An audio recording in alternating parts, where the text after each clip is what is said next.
Okay, so today I'm going to show you the procedure for how to make crepes. A little bit tough to understand just by explaining it in text, so I thought a little video might help. Okay, we have a prepared crepe recipe. It is 3 eggs, a third of a cup of potato starch, a half a cup of water, half a teaspoon of salt.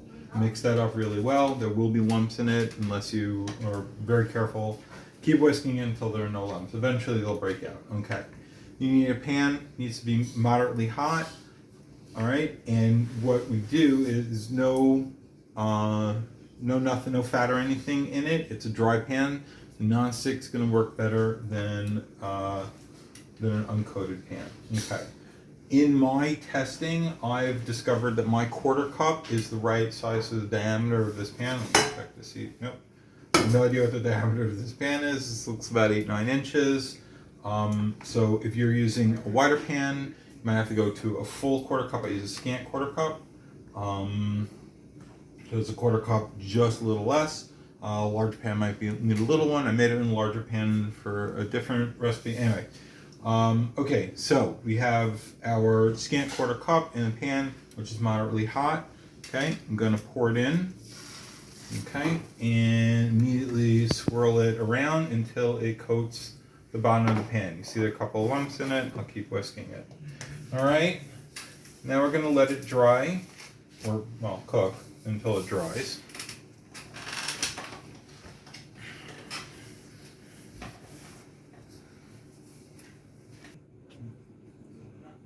Okay, you'll see after about 25-30 seconds, the edges are gonna start to peel away.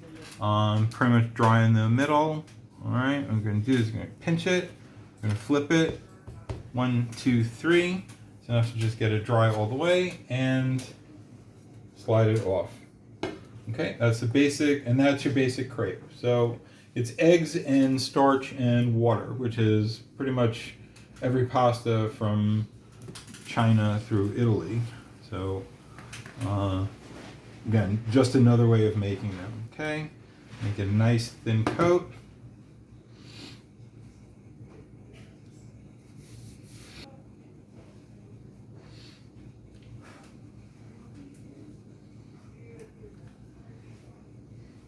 Okay, and again, you can see it starts to pull away from the edge of the pan.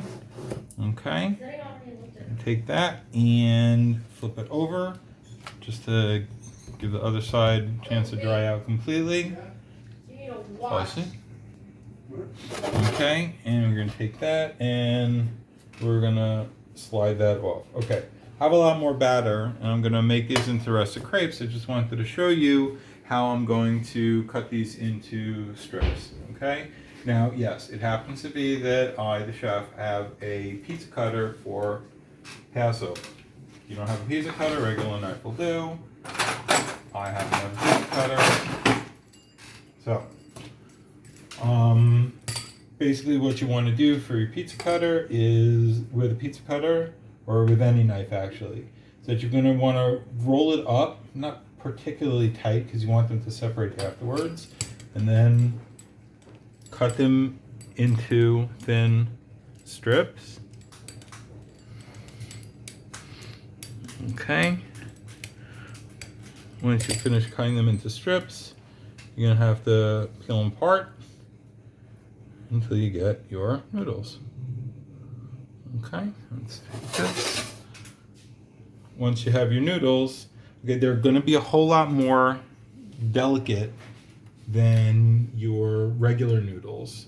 All right, they don't have the strength that the gluten in regular pasta noodles will give you, but you know what? They'll do fine in most recipes. You could leave them whole and make lasagna, which is actually a plan for later on in this week. There are other.